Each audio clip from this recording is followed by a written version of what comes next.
phrase that I put up there for tonight's talk is just don't do it. So just a little take on the Nike commercial of just do it.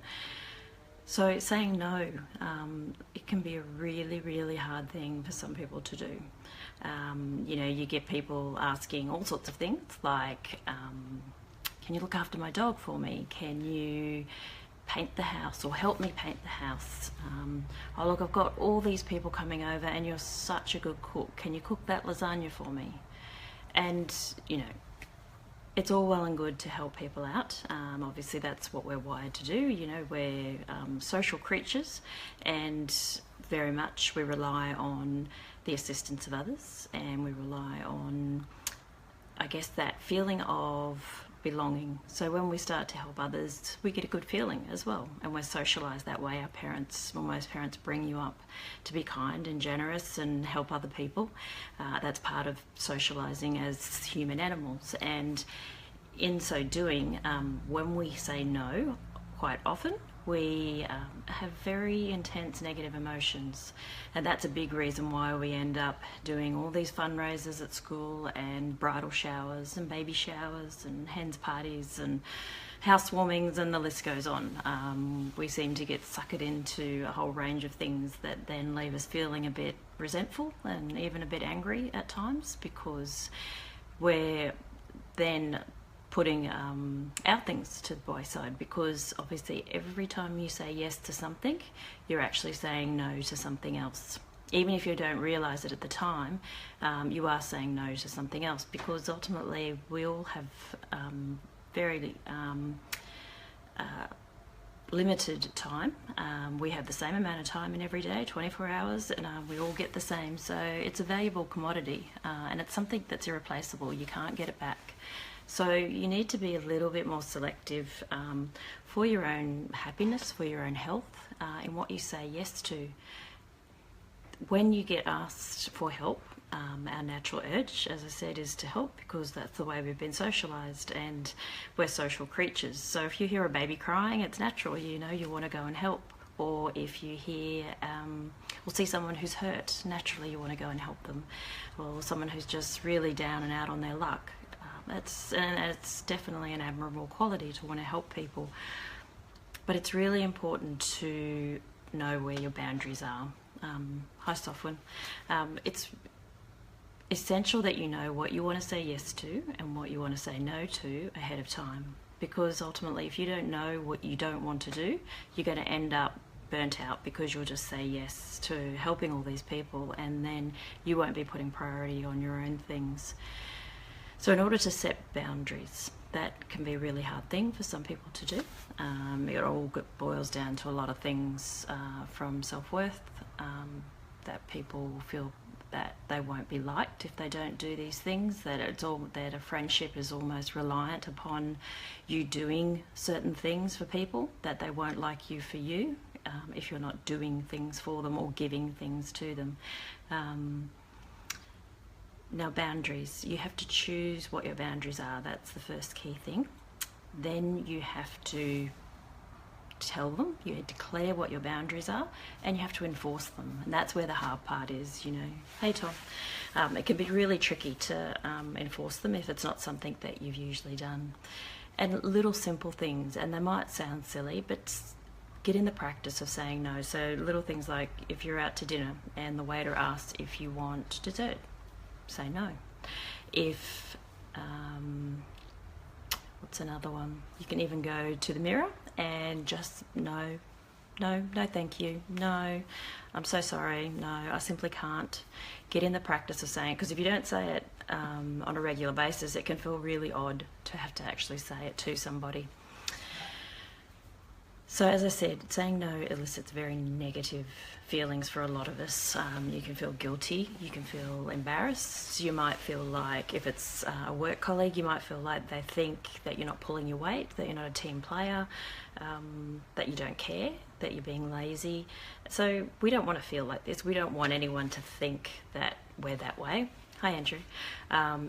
So naturally we go ahead and then say yes, and we know that's the wrong answer, but it means that we won't feel guilty, embarrassed, fear of people thinking we're lazy, fear of people thinking we're not a team player, or fear of people thinking we don't care.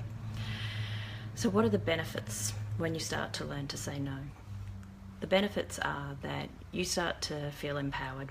You start to get a sense of control back in your life, which I don't think it's unreasonable to feel like you have control in your life. It's almost like this badge of honour that some people wear when they're asked how they are, and they're like, oh, I'm just crazy busy, I'm so overworked, I'm so,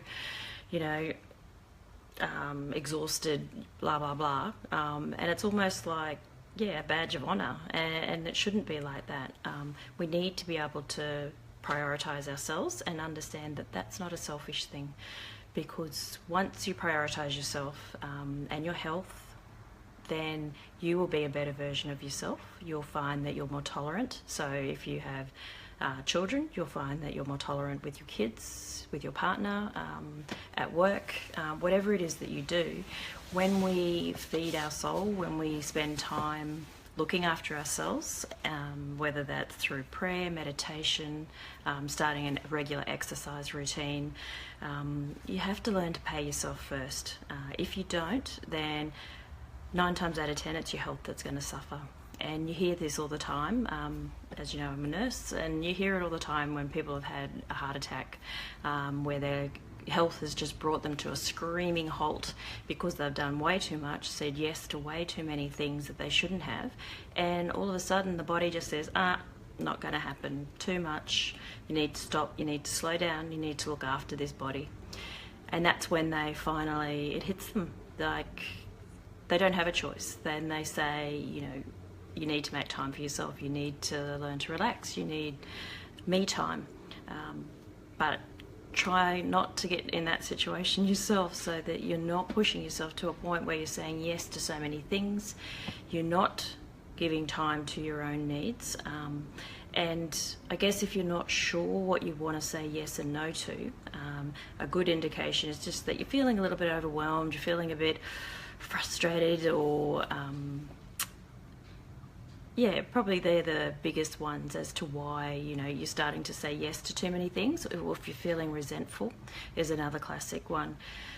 It's really important for you to understand what your values are, and I have spoken about this a few times with values.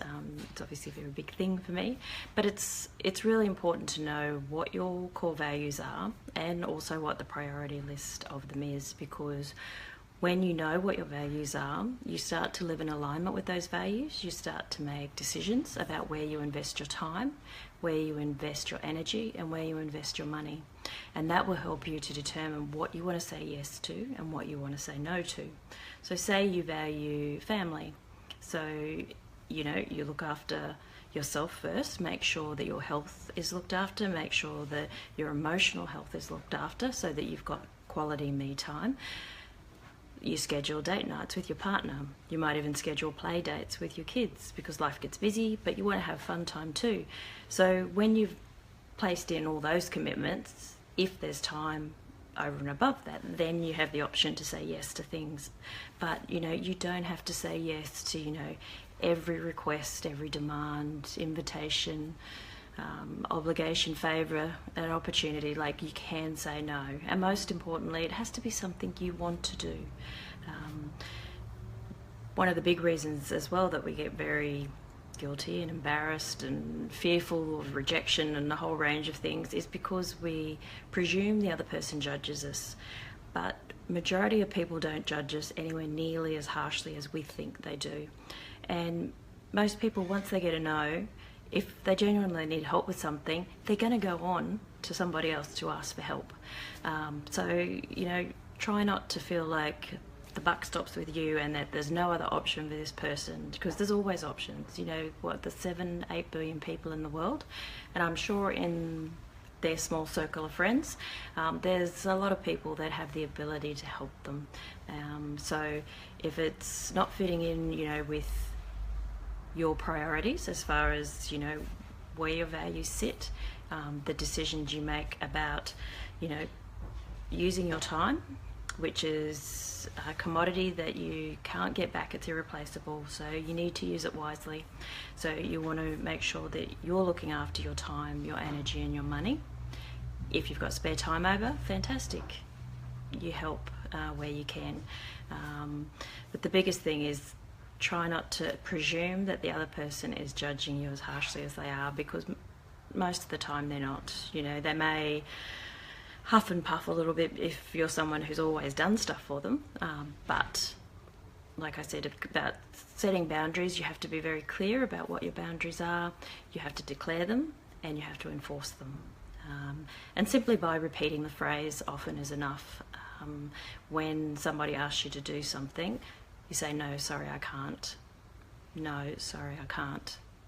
No, sorry, I can't. And just that repetition is enough for people to like, oh, okay, well, we're not going to get any further here. Like, it's obviously a no. So you almost have to be a little bit stubborn with it, so that you're repeating that phrase. And you don't need to give explanations. If it's a relationship where it's your partner or a very close friend, understandably sometimes a small explanation is required for the sake of the friendship or the relationship, but it doesn't need to be a very long-winded one, because if you've got children and they're asking for things, you'll know this, that the more information you give, that breathes more opportunity into putting holes in it and coming up with objections and finding alternative reasons why you should do what they're asking. So just be a little bit mindful of less is more when it comes to saying, no, sorry, I can't, or no, thank you for thinking of me, but I can't commit to that at the moment. It doesn't need to be long-winded because Susie's got a project and Johnny's got to go to soccer and I need to get dinner ready, you know, because they'll come up with other alternatives. If you know you can't manage it, look, I'm really sorry, but I can't do that. So that's it for tonight. I hope that helps. If you like it, share it out. And I will chat to you all again on, I'm just trying to think.